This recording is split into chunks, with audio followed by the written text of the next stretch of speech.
Shalom, peuple de Dieu, bonjour ou bonsoir, selon l'heure par laquelle vous nous suivez.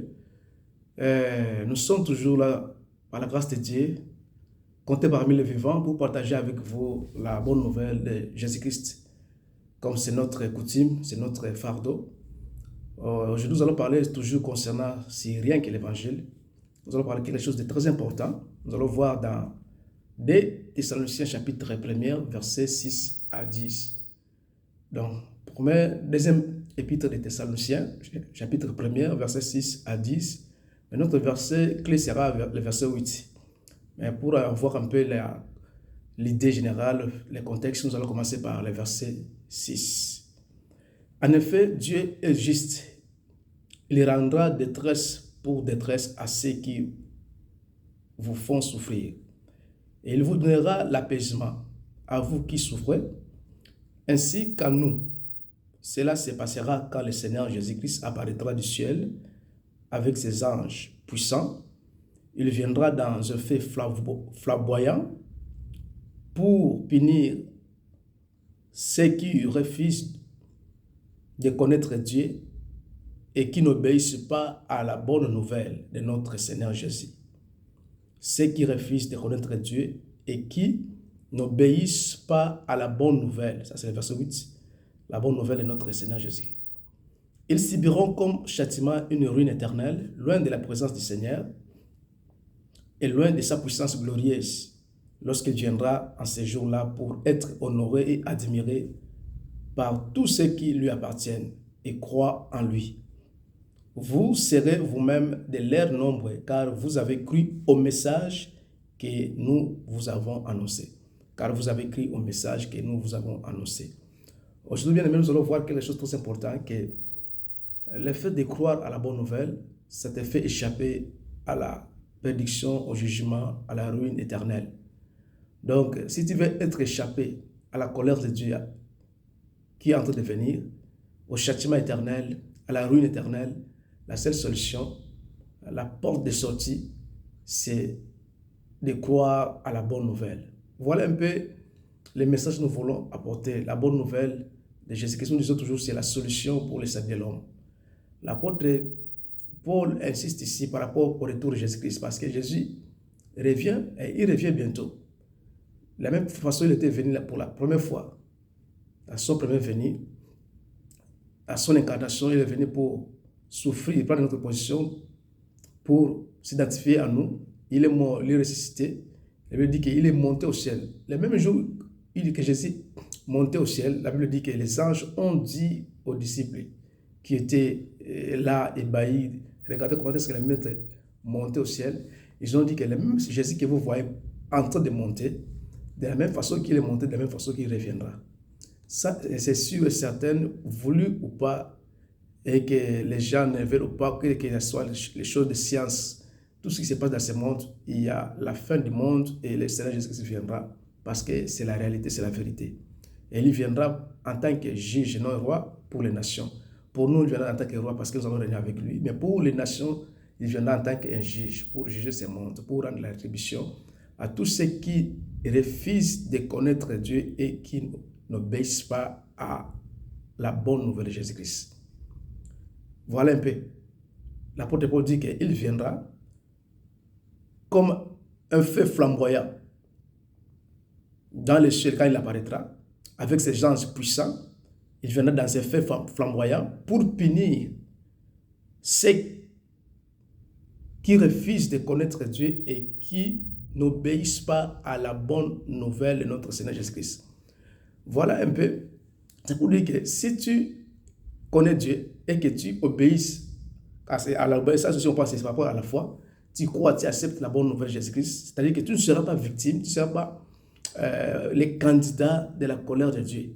Quand le Seigneur Jésus viendra, le fait que tu as crié et que tu as connu Dieu, ça va te faire échapper, bien-aimé, à la colère de Dieu quand Jésus reviendra. Il dit que c'est tous ces gens qui n'aiment pas, ou qui n'obéissent pas à la bonne nouvelle et qui refusent de connaître Dieu, ils vont subir le châtiment, une ruine éternelle, loin de la présence du Seigneur et loin de sa puissance glorieuse lorsqu'il viendra à ces jours-là. Ça, c'est certain, Jésus reviendra.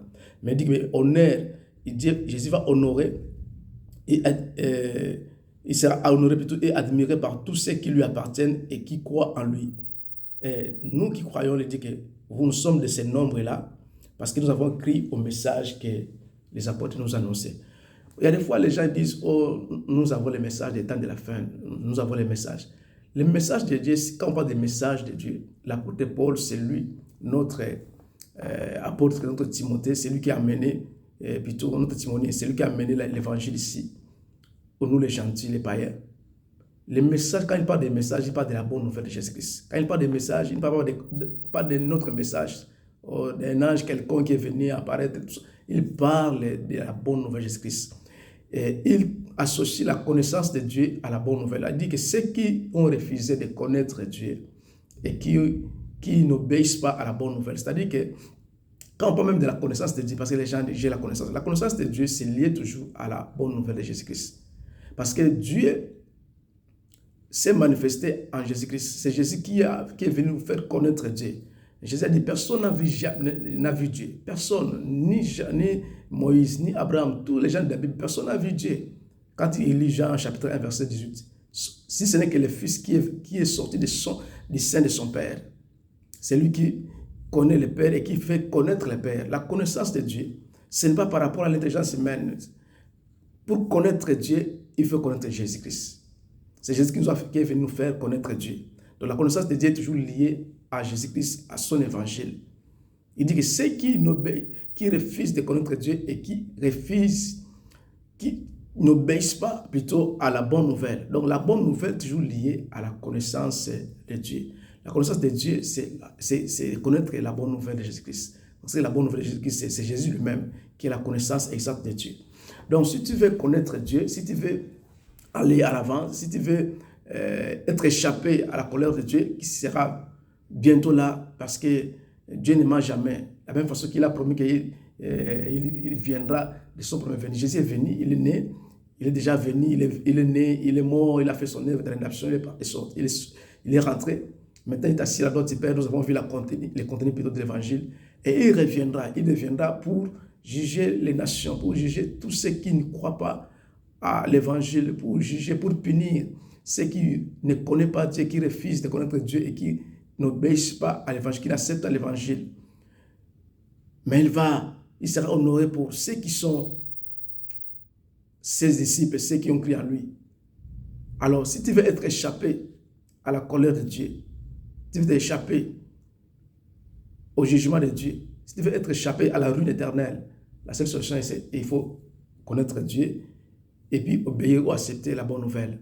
Donc, la bonne nouvelle te donne la capacité d'être vraiment exempt, être exclu du jugement. C'est pourquoi la Bible dit que Dieu a tellement aimé le monde qu'il a donné son Fils unique, en fait, qu'on croit en lui, ne périsse point, mais qui est la vie éternelle, ne périsse point. Donc Jésus est venu apporter la bonne nouvelle pour que toi, tu ne périsses point. Quand tu écoutes la bonne nouvelle, tu acceptes la bonne nouvelle. C'est non seulement écouter, mais accepter cette bonne nouvelle. Quand tu acceptes ça, tu crois cela et tu as la connaissance de Dieu, sachez que tu es exclu de la colère, de la ruine de Dieu. C'est pourquoi les gens qui disent, aux enfants de Dieu, Dieu va vous détruire, Dieu va vous frapper, vous serez victime de la colère de Dieu. Dieu n'a pas la colère de Dieu n'est pas pour les enfants de Dieu. La colère de Dieu n'est pas pour les enfants de Dieu. Ceux qui ont crié à la bonne nouvelle, ceux qui ont accepté la bonne nouvelle, ils sont exclus à la colère de Dieu, à la colère à venir. Donc, c'est ça l'avantage d'écouter la bonne nouvelle. C'est ça l'avantage de connaître Dieu. C'est ça l'avantage d'avoir ce privilège d'écouter la bonne nouvelle, de croire à cela, parce que ça nous donne la capacité, le pouvoir d'être exclus à la colère de Dieu. Parce que la colère de Dieu est certaine, ça viendra. Jésus revient bientôt, et c'est certain, il vient, mais il vient pour juger ceux qui refusent de connaître Dieu et obéissent à la bonne nouvelle. Mais à toi qui obéis à la bonne nouvelle, qui connaît Dieu, tu es avantagé, tu es exclu. C'est ça la raison pour laquelle nous vous invitons, nous vous encourageons d'écouter la bonne nouvelle, de croire à la bonne nouvelle, pour que vous soyez échappés à la colère de Dieu. Merci. Que Dieu vous bénisse. C'était votre frère bien-aimé, évangéliste Didier Fait de l'église destinée à René, établie à Londres.